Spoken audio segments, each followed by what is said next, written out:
Hello friends, home cook মঞ্জুতে আপনাদের সবাইকে অনেক অনেক স্বাগত।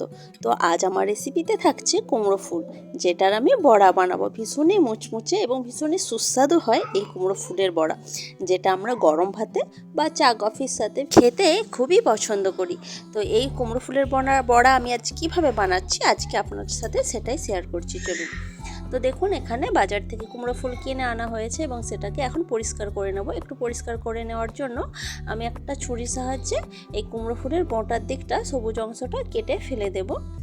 আর ফুলটার ভেতরেও একটা ছোট্ট হলুদ কালারের অংশ থাকে, সেটাও আমি ফেলে দেব।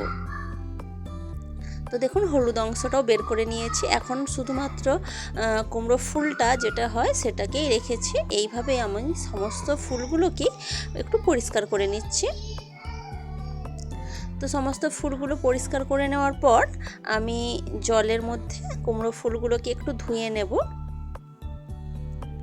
যদি কোনো ধুলো বালি লেগে থাকে এই ফুলগুলোর মধ্যে, সেগুলো যাতে চলে যায় আর কি, জলের মধ্যে ধোয়া হয়ে যায়, তাহলে ভালো লাগবে। না হলে বড়ার মধ্যে এই ধুলো বালিগুলো মিশে গেলে খাওয়ার সময় মুখে লাগলে কিন্তু একদমই ভালো লাগবে না।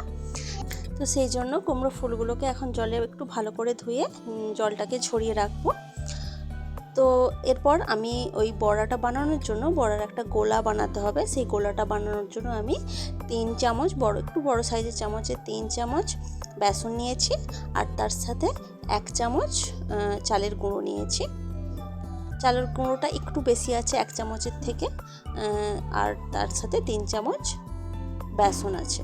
আর তার সাথে আমি দিচ্ছি স্বাদমতো নুন, হলুদের গুঁড়ো আর লঙ্কার গুঁড়ো।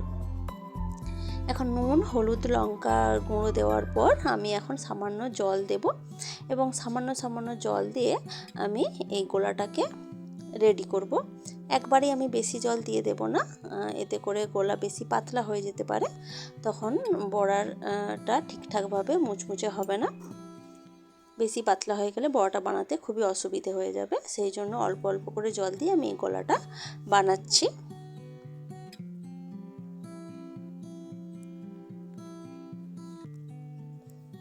আর একবারে যদি বেশি জল দেওয়া হয় তাতে কিন্তু একটা দলা পাকিয়ে যেতে পারে এই বেসনের। তো অল্প অল্প করে জল দিয়ে বেসনটাকে গোলালে বেসনটা খুব ভালোভাবে গুলে যাবে,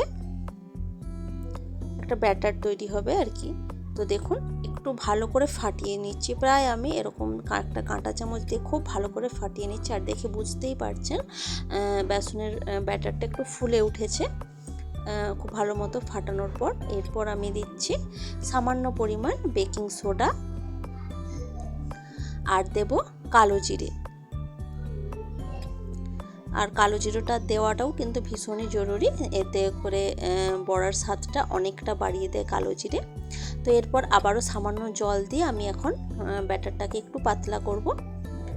যখন খুব ভালোভাবে ফাটানো হয়ে যাবে তারপর আবার আমি জল দিয়ে পাতলা করছি ব্যাটারটা। আর জল দেওয়ার পর আরও একটু ভালো করে ফেটিয়ে নিচ্ছি। তো একটু ভালো করে ফাটানো হয়ে গেলেই কিন্তু আমার বড়ার জন্য ব্যাটার একদম রেডি হয়ে যাবে। তো বড়ার জন্য যে ব্যাটারটা বানিয়েছি দেখে বুঝতেই পারছেন এর টেক্সচারটা কীরকম হয়েছে, খুব বেশি পাতলাও না আর খুব বেশি মোটাও না।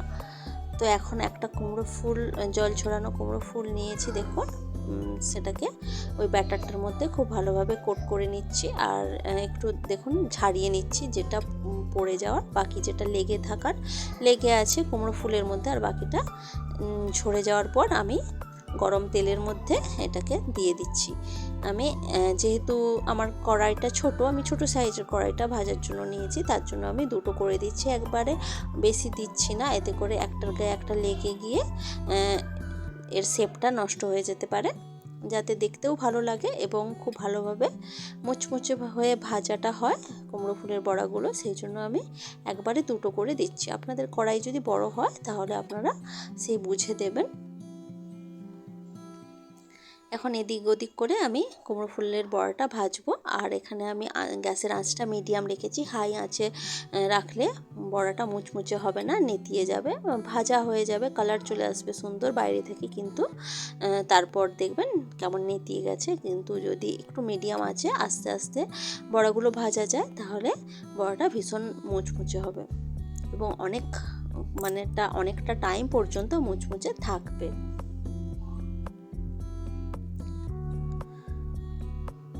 তো দেখুন এইভাবে আস্তে আস্তে আমি দু সাইড থেকে কুমড়ো ফুলের বড়াগুলো ভেজে নিচ্ছি। একটা সোনালি কালার, যখনই খুব সুন্দর একটা কালার চলে আসবে, লালচে সোনালি কালার, তখনই কুমড়ো ফুলের বড়াটাকে আমি তুলে রাখবো। তো দেখুন বড়াটা আমার একবারে ভাজা হয়ে গেছে দুটো, আরও আমি দুটো আপনাদেরকে ভেজে দেখাচ্ছি।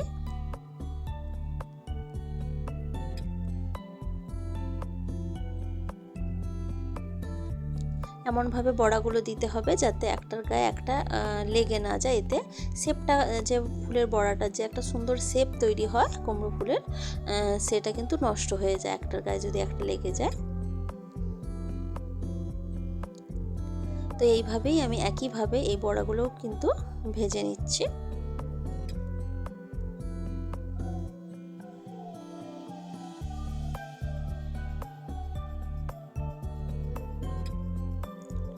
তো এই বড়াগুলোকেও তুলে রাখলাম। এরপর কিন্তু আমি বাকি বড়াগুলো একসাথে সব ভেজে নিয়েছি দুটো দুটো করে। তো দেখুন খুব সুন্দর কালার এসেছে বড়াগুলোর মধ্যে, আর বড়াগুলো কিন্তু ভীষণই মুচমুচে হয়েছে এবং অনেকটা টাইম পর্যন্ত এই বড়াগুলো এরমই মুচমুচে থাকবে। ঠান্ডা হয়ে যাওয়ার পর কিন্তু একদমই নেতিয়ে যাবে না এইভাবে বানালে। তো রেসিপিটি আপনাদের কেমন লেগেছে সেটা কিন্তু অবশ্যই আমাকে কমেন্ট করে জানাবেন। ভালো লাগলে লাইক কমেন্ট শেয়ার করবেন এবং প্লিজ আমার চ্যানেলটি সাবস্ক্রাইব করে আমার পাশে থাকবেন।